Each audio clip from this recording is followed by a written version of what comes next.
그러면 생각 없으면 세상 사는데 생각이 없으면 살 수가 없는. 지금 우리는 생각이 없다라고 이야기한 적이 한 번도 없습니다. 생각에 머금이 있느냐 없느냐를 이야기했을 뿐이지 생각이 없다라고 이야기하지 않았습니다. 생각은 있는데 예. 거긴 안 먹는다. 그렇습니다. 그렇습니다. 생각은 있는데, 즉 생각은 계속 작용이 되는데 그 생각을 붙잡지 않는다 또는 그 생각이 맞다라고 고집하지 않는다라고 이야기하고 있는 거지. 아니 생각이 없다, 없애야 된다를 이야기하는 것이 아닌 겁니다. 생각은 작용을 하더라도 거의 안 먹는다. 예. 그렇습니다. 그래서 이빠사나식으로 이야기를 하자면은 생각은 대상일 뿐이지 그냥 대상일 뿐이다. 대상은 대상일 뿐이다. 일어났다 사라지는 것일 뿐이다. 예. 그러니까 일어났다 사라질 뿐이기 때문에 붙잡지도 않고 생각을 고집하지도 않고 생각에 신경 쓰지도 않는다. 그냥 알아지면 단지 알아지는 대상일 뿐이다. 그 말은 대상은 대상일 뿐이고 중요하지 않다. 상관할 바 없다. 그거는 그냥 그걸 뿐이다. 상관없다. 이런 말이죠. 바로 그런 상태를 이야기하는 거지. 생각이 없어야 된다. 생각을 하지 말아라. 이런 얘기를 하고 있는 것이 아니죠.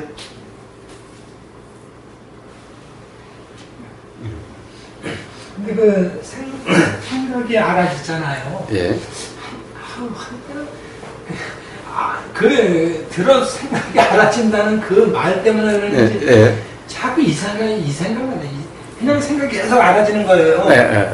그럼 계속 생각이 뱅글뱅글 돌잖아요. 예. 이거 알아졌다 저거 알아졌다. 이제 그래도 좀 안 알아줬으면 좋겠다. 예. 그렇습니다. 그렇습니다. 자. 또한 또 생각이 알아져야 된다라고 이야기한 것이 아닌 거예요. 맨날 그것만 어디 기억나시죠? 알아지면 알아지는 대로, 안 알아지면 안 알아지는 대로라고 그랬지. 알아져야 된다라고 그런 게 아니죠? 근데 저희들이 들을 때는, 제가 들을 때는, 일어나는 이 지금 발생하는 어떤 생각이나 지금 이런 감각이나 이런 게 알아져야지 이게 도의 상태다 이렇게 생각을 해가지고 가만히 있으면 생각이 알아지고 뭐 엉덩이 느껴지는 보이고 이런 것들이 계속 알아지잖아요. 예. 이러면은 별로 문제가 안 되는데 이제 슬쩍 이런 걸 놓치고 생각으로 슬쩍 들어가면 생각이 알아지기 시작하면 이게 계속 꼬리를 물고 뱅글뱅글 돌잖아요. 예. 그때는 진짜 좀 안 알아져야 되는데. 네. 뭐, 안 알아져야 된다는 것도 아니지만은, 자, 그러니까, 알아져야 된다는 생각과, 그럼에도 불구하고 또 생각부터 자유로워져야 된다든가, 라고 하는 그런 생각이 결합이 돼서 계속 생각이 작용되면은, 불편해지게 되는 것인 거예요. 그러니까, 생각 또한 반드시 알아져야 되는 것이 아니라, 그것도 알아지면 알아지는 대로, 알아지지 않으면 알아지지 않는 대로, 단지 생각이 어떻다라고 하는 이게 생각은 좋은 거다 나쁜 거다라든가 또는 생각을 내가 하는 거다 어떤 거다든가 이런 것이 잘못된 견해다 라고 하는 그냥 이해만 있으면 되는 것인 거예요. 그렇게만 하지 않으면 되는 것인 거예요. 응? 그러고는 그냥 맨날 비 오거나 바람 부는 비나 바람과 다를 바 없는 그냥 자연현상일 뿐이다 라고 맨날 이야기하는 거잖아요. 응? 그렇게 되면 그럼 비 오면 비가 반드시 알아져야 되는가? 비가 왜 반드시 알아져야 돼요? 알아지면 알아지는 거고 안 알아지면 안 알아지는 거지. 비나 생각이나 똑같은 것이기 때문에 생각도 알아지면 알아지는 것이고 안 알아지면 안 알아지는 것일 뿐이죠. 반드시 알아져야 되는 것이 아닌 거예요. 이제 알아질 경우에 맞니 틀리니 라고 그러지 않는 상태를 이야기하는 것일 뿐이지.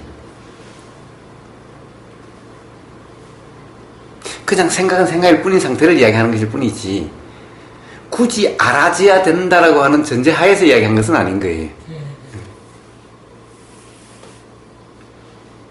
그래서 세상의 수행만큼 편한 것이 없는 거예요. 우리가 세상살이 하다 보면 다 이래야 된다, 저래야 된다, 라고 하는 거죠. 다 그렇죠? 근데 수행에는 이래야 된다, 저래야 된다, 하나도 없으니, 세상이 편한 거죠. 아까도 순약사님이 말씀하셔서 그러니까 뭐 이래도 되는가 지금 이래 살아도 되는 건가 이렇게 뭐 안 하라면 안 하는 대로 뭐 이러니까 이렇게 살아도 되는 건가 뭔가 안 하는 것 같고 지 짓는 거 같고. 죄 짓는 정도는 아닌데 우리는 편안함에 익숙해 있지 않지요. 그렇지. 사실 어떻게 보면 불편함에 익숙해져 있어요. 그러면서도 맨날 불편함 벗어나야 된다고 그러는데 정작 불편함 경험되지 않으면 불편한 거예요, 이게 또. 목표를 안 세우면은 뭔가 불안하고 그래서 목표를 세우면 그것도 따라가기 힘들고 예. 그런 사람입니다. 가령 우리가 한번 노인들을 한번 봅시다.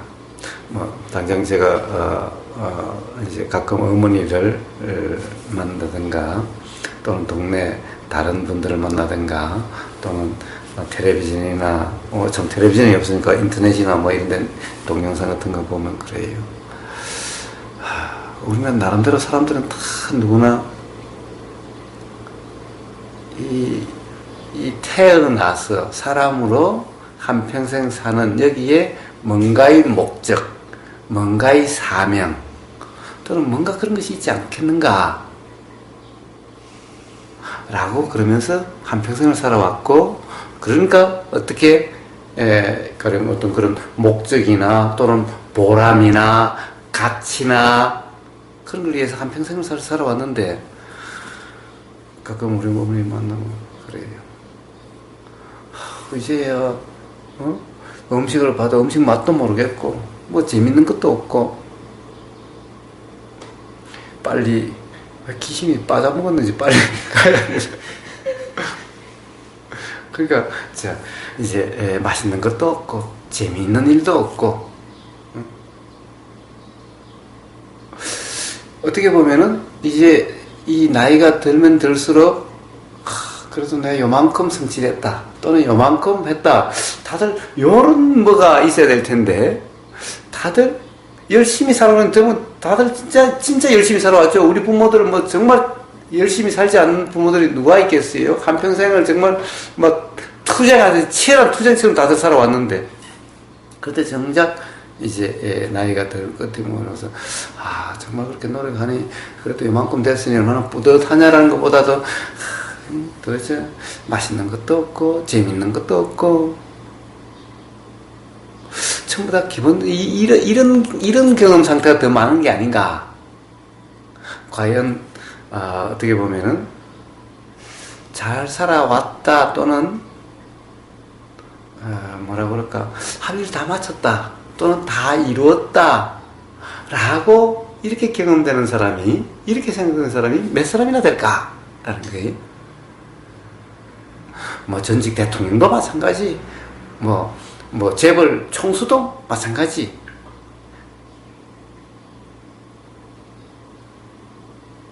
그래 예수님이 십자가에 못 박혀서 죽기 직전에 다 이루어졌다 라고, 그리고 부처님 또한 할 일 다 마쳤다, 다 성취되었다. 그러니까 이런 사람들이 몇 사람이나 되는가라는 거예요. 근데 만약에 뭔가의 목표가 있다고 한다면 태어나서 어떤 이 세상에 태어난 것은 어떤 뭔가의 어떤 그런 목표 또는 사명이 있을 거야, 있다라고 생각하는 사람은 나이가 들면 들수록 더욱더 허무하고 헛살은 것 같고 허망하고 그렇지 않겠어요?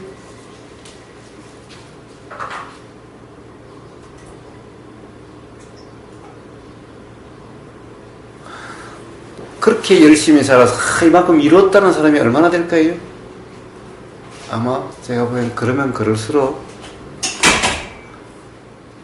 내가 그렇게 노력함에도 불구하고 역시 뭔가가 계속 허전해, 마음에 안 들어. 아마 그런 것이 더 강해질 거라고 생각이 들어요.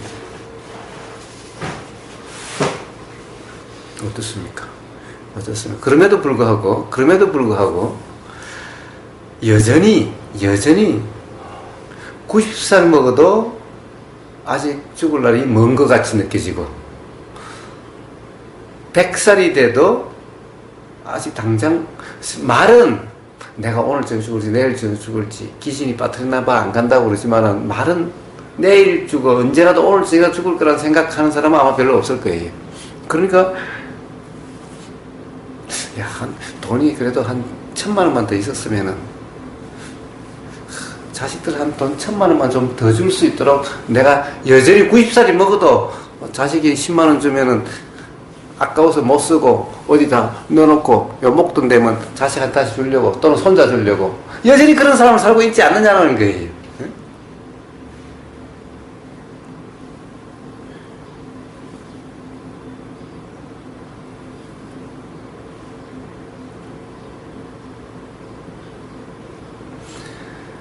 예수님이나 부처님이나 진정한 자유는 모든 것을 버렸을 때죠. 사실은 아무것도 없다, 가진다, 내가 뭔가를 가지고 있다라고 하는 이 관념부터 온전히 자유로웠을 때 사실은 삶이 다 이루어졌고 다 성취되었고 이런 거죠. 그렇기 때문에 그분들은 자유를 느끼는 거죠. 자유를 느끼는 거예요.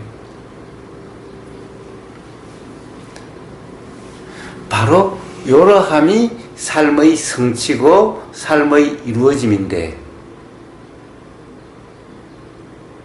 맨날 교회 다니는 사람들은 맨날 예수님 말만 예수님 그러면서 예수님 뜻대로 살겠다, 하나님 뜻대로 살겠다 그러면서 정작 예수님의 뜻과는 정반대로 살고 부처님의 가르침대로 살겠다, 부처님한테 맨날 절해가면서도 사실은 부처님과 반대로 살고 있는 거 아닌가요?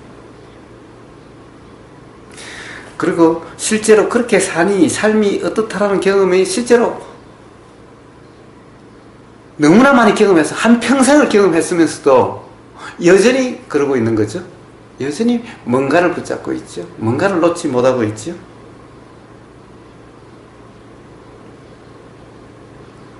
내가 다 못하면은 내 자식이라고 하는 내 자식을 나와 동일시시켜서 내 자식한테 라고 하는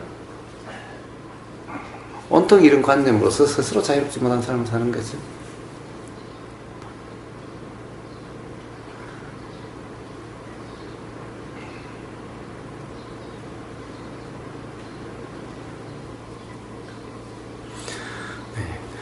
그래서 사실 예수님은 좀 제가 보기에는 부처님보다 좀 과격했던 것 같아요. 어떻게 보면 그러니까 사실 예수님의 삶을 보면은 좀 투쟁의 삶 같죠. 교회에서도 뭐 막 채찍질하고 쫓아내고 뭐 또 심지어 이제 십자가에 돌아가시는 그런 과정에 어떻게 보면 과격했기 때문에 그렇게 되는 거죠. 물론 과격해서라고 하는 것이 이치를 몰라서 또는 이치에 벗어나서라는 것하고는 다른 것인 거예요.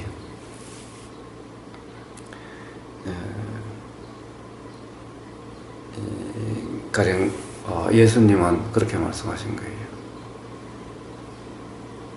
나는 기독교는 그렇죠. 사랑과 평화 그렇죠. 그도 내나 뭐 평화를 이야기하고 평온을 이야기하죠. 그도 사랑과 평온을 이야기해요. 그러니까 나는 너희들 가정에 평화를 주려고 온 사람이 아니다. 사랑을 주려고 온 사람이 아니다. 평화를 주려고 온 사람이 아니다.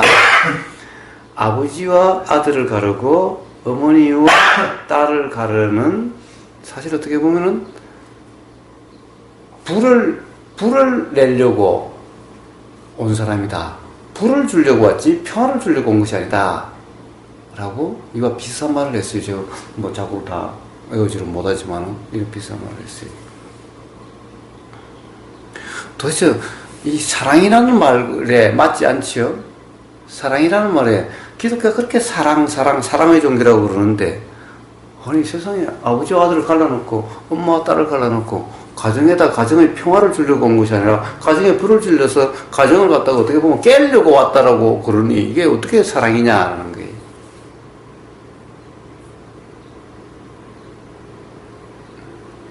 그런데 내 아들, 내 아버지, 내 딸, 내 엄마, 또는 내 남편, 내 부인, 내 딸, 내 아들, 이러고 있으면은 거기에는 평화가 없다라는 것인 거예요. 즉, 거기로 인해서 모든 괴로움이 다 일어나게 된다. 진정 평화를 오려면은, 진정 괴롭지 않으려면은, 바로 내 아들, 내 딸, 내 부모라고 하는 이 관념이 깨져야, 그래야 진정 평화가 있을 수 있게 된다. 괴로움이 없는 자유로운 평온한 삶이 비로소 된다. 그래서 예수님이 그렇게 말씀하신 거고, 그렇게 말씀해 주신 그것이 예수님의 사랑인 거예요. 왜냐하면 예수님은 진정한 자유와 진정한 평화를 주고 싶었으니까. 만약에 부모와 자식 잘 지내고 다 해서 가족이 똘똘 뭉쳐서 가족이 편안하게 하고 그렇게 한다면은 뭐 계속 괴롭게 살아라. 그것이 뭐 계속 괴로운 원인이 그냥 현상적으로 이렇게 보이는 그렇게 살아라고 한다는 것은, 그것은 진정 사랑한다면 그렇게 이야기할 수가 없는 거죠. 진정 사랑한다면 그렇게 있는 것을 두고 볼 수가 없는 거죠. 그게 예수님의 사랑인 거예요. 그게 진정한 사랑인 거예요.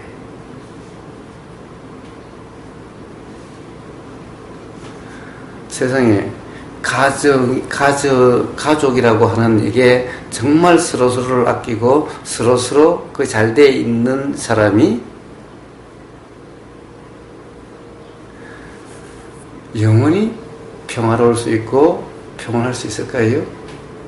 아니, 현생에서도 가령 집에 들어가면 평온할지 몰라도 집 밖에 나오면은 집에서 평온한 만큼 불편함이 경험될 수도 있을 거고, 그런 것인 거예요.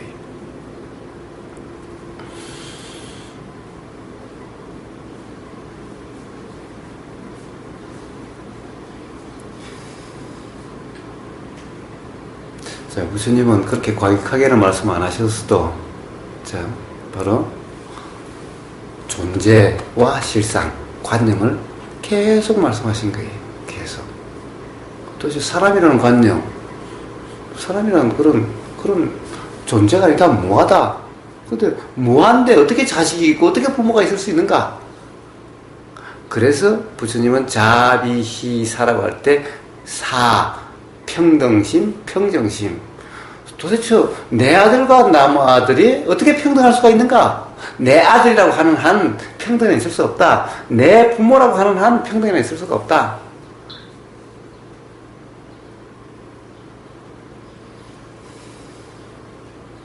그걸 계속 이야기하신 거죠.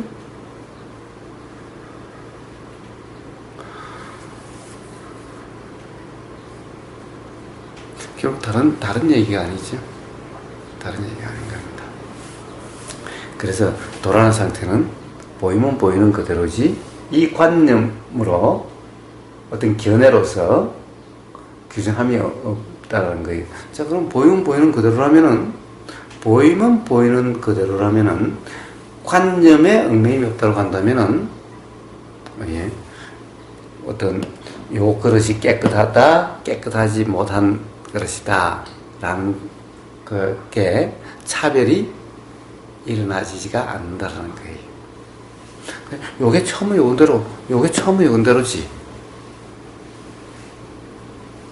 자, 그래서 더 이상 불편이 없는 삶이라 하는 것인 거예요. 자, 요게 바로 어떻게 보면은 이 성취된 삶, 이루어진 삶인 거예요. 불편함이 없는, 괴로움이 없는, 평온한. 이러면은 요걸 해탈의 삶이라고 그러죠? 이러면은 이제 무지로 인해서 작용되는 그런 작용들이 이제 없어지는 거예요. 이게 열반이라고 하는 것인 거예요. 그래서 다들 열반이라고 하는 무지로 인한 작용이 없는, 그래서 무지로 인한 작용은 바로 괴로움이 경험되는 작용이 없는, 그래서 괴로움이 없는, 이게 모든 일어나는 것의 목적인 거예요. 자, 이 또한 일어난 것이죠? 이게 사람의 목적인 거예요. 그게 사람의 목적이지. 그렇다고 한다면 사람의 태어남의 목적이 달성되려면 어떻게 해야 돼요? 도의 점검을 통해서 결국 열반에 이르는 것이 이게 바로 이루어진 거고 성취된 것인 거예요. 그래서 부처님이 그렇게 말씀하신 거예요.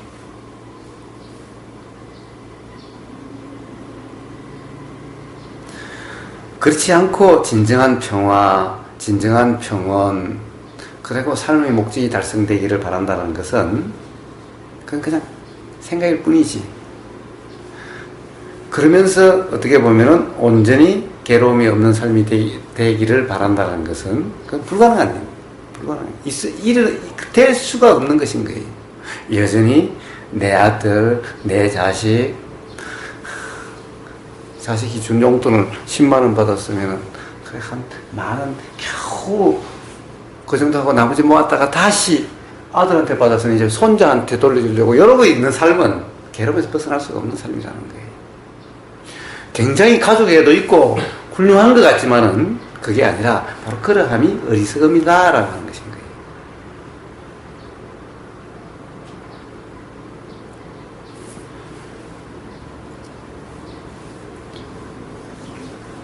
조금 어려운데요.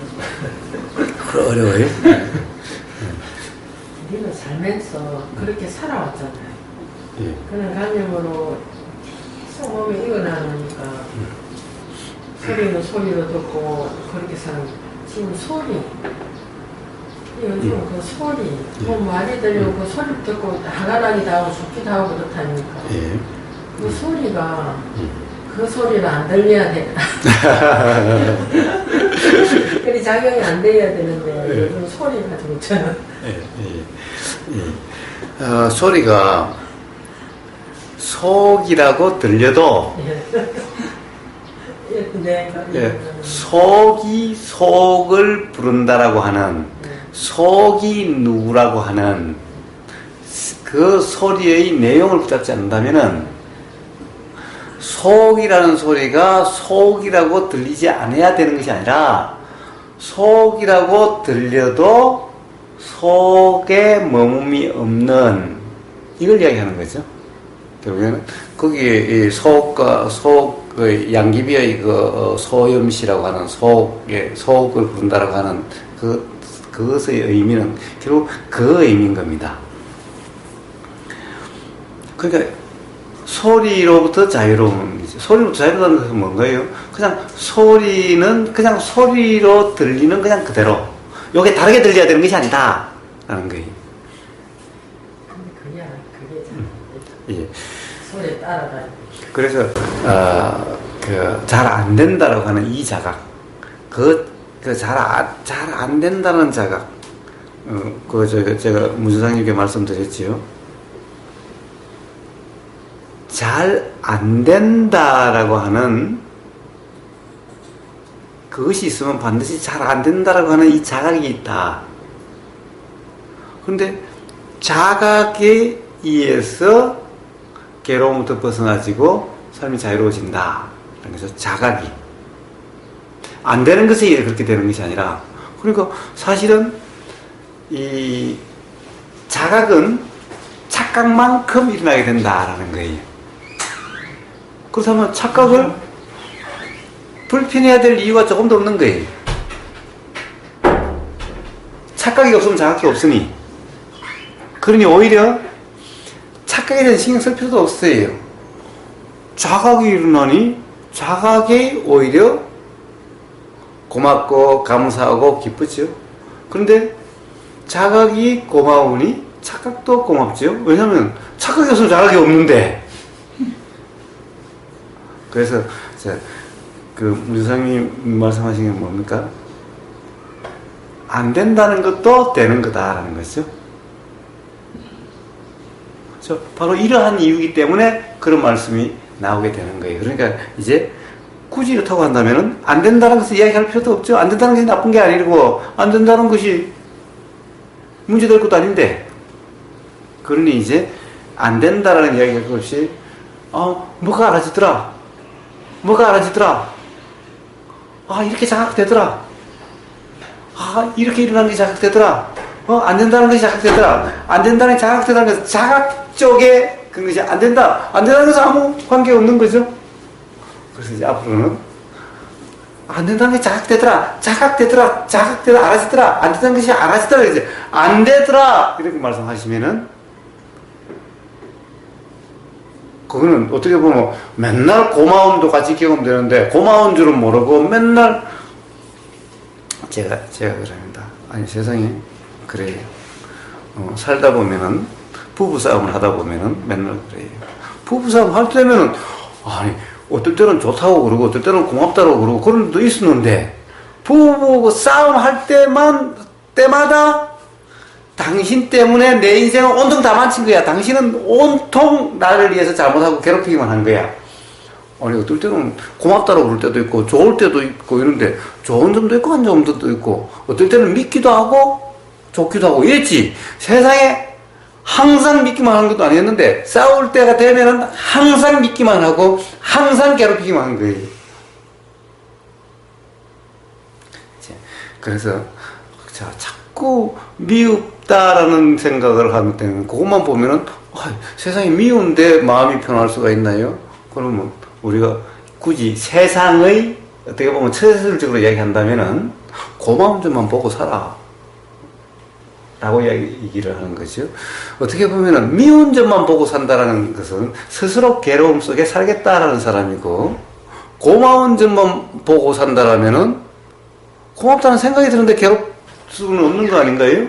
그럼 자기 삶을 괴롭지 않게 사는 이건 처세술적인 지혜죠.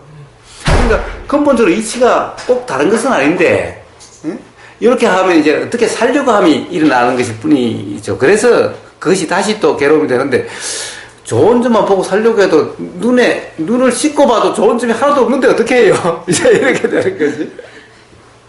자, 그래서 그런 게 아니라 사실 항상 착각이 있으면 안 된다는 점이 있으면 안 된다는 것이 알아지는 안 된다라고 하는 것이 자각이 된다. 즉 착각이 있으면 반드시 거기에 대한 자각이 있게 된다. 그러니 착각은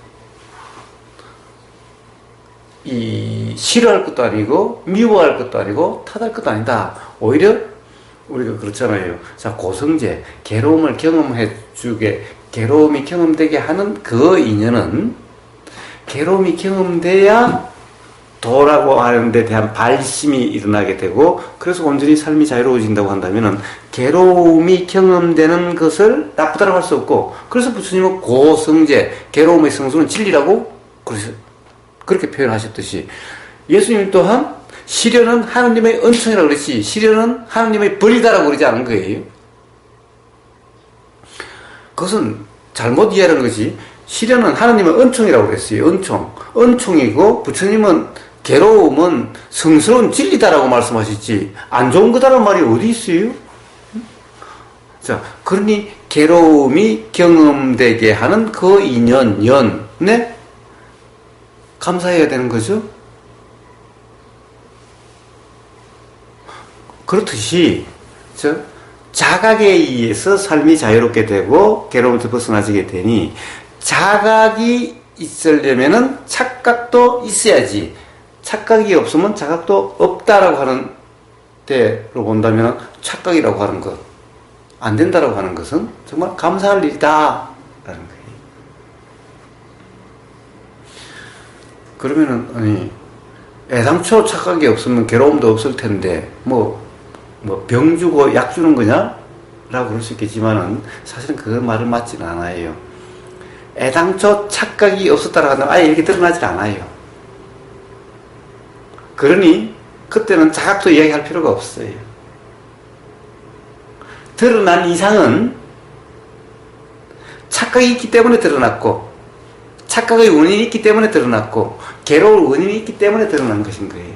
그렇기 때문에 그 다음에 일어나는 착각은 감사해야 되는 것인 거예요. 왜냐하면 착각이 있으므로 자각이 되는 거예요. 착각으로 인한 괴로움이 경험되니까 벗어나고자 하는 마음 발심을 하게 되는 거예요.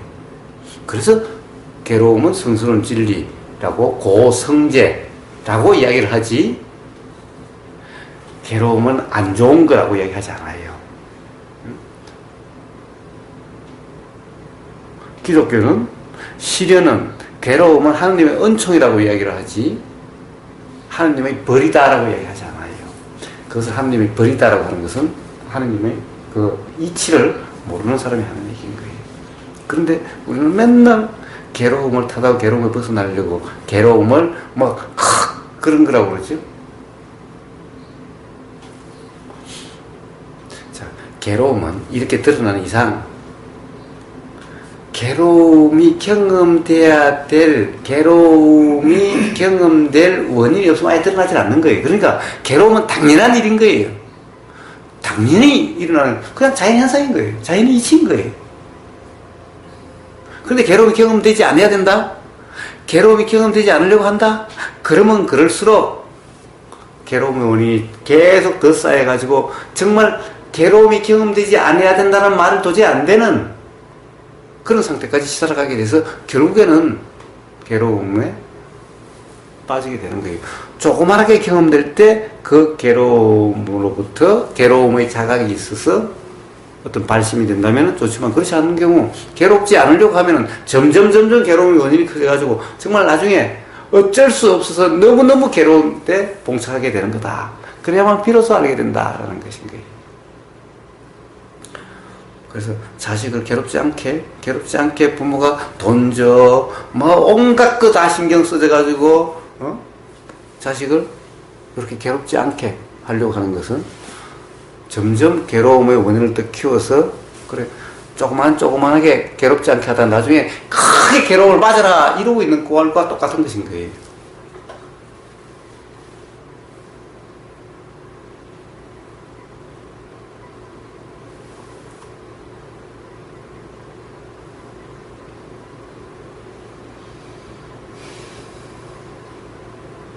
그래서 괴로움이 경험되지 않게 하려고 하는 것이 아니라 괴로움이라는 것이 뭔지를 알게 하는 것이 이게 바른 사랑이라고 할 수가 있는 것인 거예요. 그런데 우리는 괴로움이 뭔지를 알게 하는 것이 아니라 즉 괴로움이 뭔지를 안다는 것은 삶이 뭔지를 아는 것인 거예요. 그런데 그걸 알게 하는 것이 아니라 괴로움이 경험되지 않게 만들려고 하는 거죠. 그래서 이런 사랑을 어리석은 사랑이다 라고 얘기하는 거예요. 왜 그래요? 결국에는 괴로운 걸 계속 밀어넣고 있는 꼴이다 라는 거예요. 괴로움을 키워가지고 경험하게 만들어주고 있는 꼴인 거예요. 그래서 자식을 사랑한다고 내 품 안에 온갖 보호를 하고 그러면 그럴수록 결국에는 더 크게 괴로움이 경험되게 되는 것인 거예요.